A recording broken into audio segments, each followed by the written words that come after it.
اللهم إنا نسألك حبك وحب من يحبك وحب العمل الذي يقربنا إلى محبتك.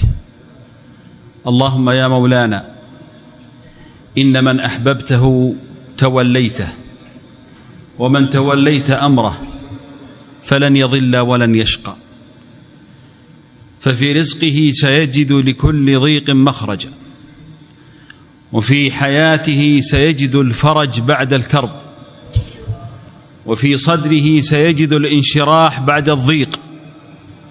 فالملك ملكك والخلق خلقك ونحن عبيدك، ورجاؤنا وأملنا أن ننال رضاك، فإن رضاك يا مولانا هو غاية ما نتمناه. أيها الإخوة الكرام، وكما قلنا سابقا، ما أجمل الحديث عن الله عز وجل، عن أسمائه، عن صفاته،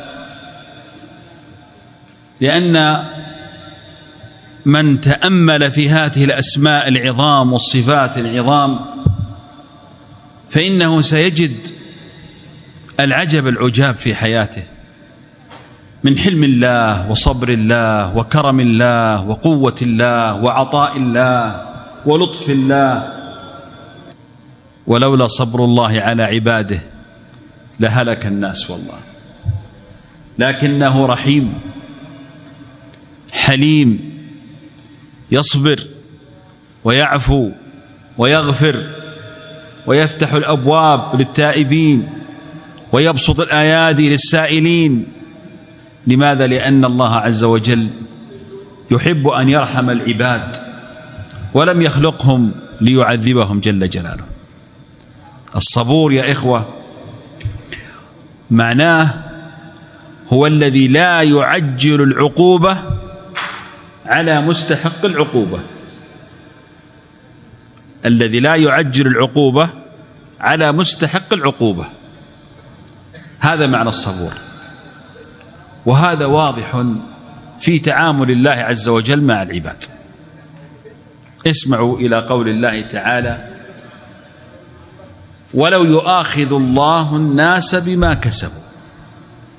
اسمع الكلام، قال: ولو يؤاخذ الله الناس بما كسبوا ما ترك على ظهرها من دابة، ولكن يؤخرهم إلى أجل مسمى، فإذا جاء أجلهم، إذا جو هناك عند الله عز وجل ووقفوا بين يدي الله، ختم الكلمة أو ختم الآية، قال: فإنه كان بعباده بصيرا وأعرف بماذا يفعلون وبماذا يقولون وماذا كانوا يعملون، وكل شيء كنا نحصيه. إذن لو أن الله عز وجل يا كرام فعلا يحاسب العباد على أخطائهم، والله لا يمكن أن يبقى على وجه الأرض أحد. كم من الآن اللحظة هذه كم من إنسان يدعي أن لله ولد، كم، والله عز وجل يقول: يؤذيني ابن آدم. ما هي أذيته لله عز وجل؟ قال: يدعي أن لي ولدا. والله الذي يقول: قل هو الله أحد الله الصمد الذي لم يلد ولم يولد ولم يكن له كفوا أحد. كم هم الذين الآن على وجه الأرض يدعون أن لله ولد؟ كم هم الذين يكفرون بالله كلية ولا يؤمنون به، يعبدون صنما أو يعبدون بقرة أو يعبدون أكرمكم الله حتى فرجا، كفر بالله عز وجل. كم هم؟ وكم هم الذين فعلا على دين الله عز وجل؟ وإن تطع أكثر من في الأرض يضلوك عن سبيل الله. ومع ذلك هل سمعتم خسفا في شرق الأرض أو في غرب الأرض، أو جاءت صاعقة فمحت الناس، أم أنهم يرفلون بنعم الله عز وجل؟ لماذا؟ لأن الله عز وجل صبور، صبورا على عباده. وربنا عز وجل أجابنا بآية ليشرح لنا لماذا هو يصبر على العباد. وانتبه لهذه النقطة: لماذا الله يصبر على الظالم وهو تستطيع أن ينتقم منه. شوف يا جماعة، في شخص يصبر لأنه لا يستطيع أن ينتصر، وفي شخص يصبر لأنه ليس بيده لا حول ولا قوة. لكن هل الله عز وجل يعجزه شيء في الأرض أو في السماء؟ أبدا، ومع ذلك يصبر.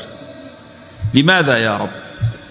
قال الله: ولولا كلمة سبقت من ربك لكان لزاما وأجل مسمى.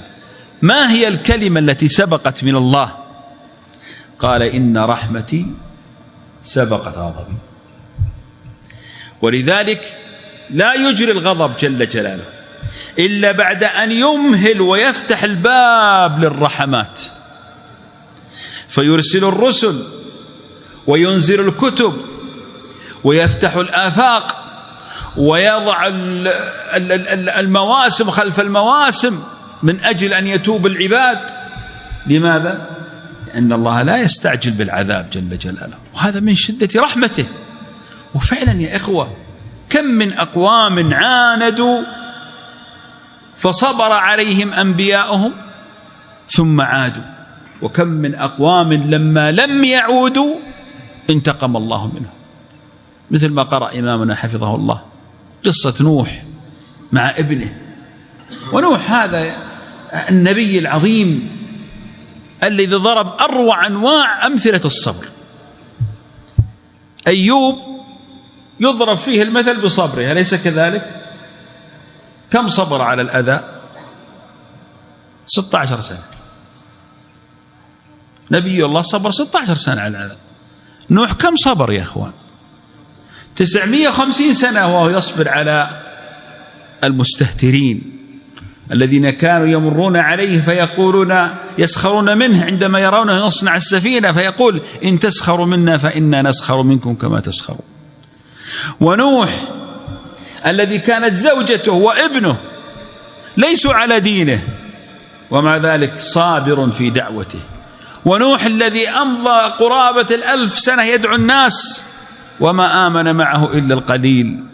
ونوح الذي يرى ابنه يغرق أمام عينيه ويصبر لله ولا يجزع ولا يغضب على الله، بل إنه عندما يناجي ربه: إن ابني من أهلي، فيقول الله له: إنه ليس من أهلك، فلذلك يصبر ويرضى بقضاء الله.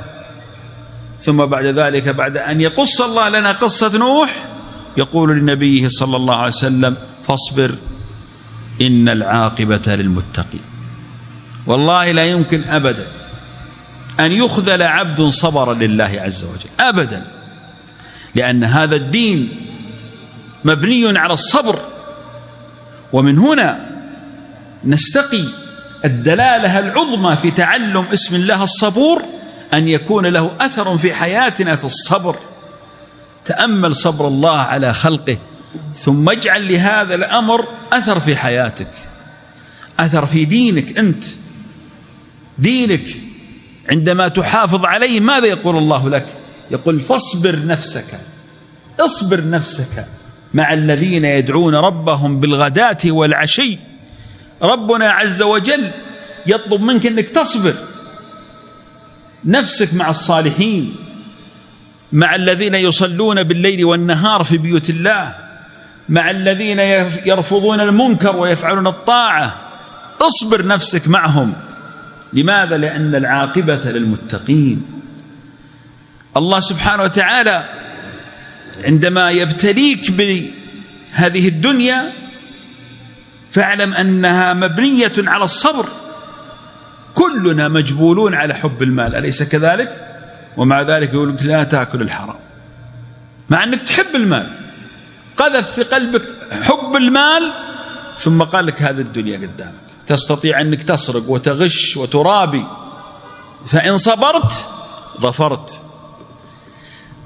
كلنا مجبولون على حب الشهوة، فإذا صبرنا وقاومنا النفس وانطلقنا لله فزنا. كلنا مجبولون على الحرام، على النوم، نحب النوم، ثم يأتيك: أقم الصلاة طرفي النهار وزلفا من الليل، يأمرك أنك تقطع نومك فتأتي. لماذا؟ لأن الدين يحتاج إلى صبر. ما في شيء يأتي بلاش، لازم تصبر، لازم أن يرى الله منك الصبر، ولذلك مع الصبر تفلح.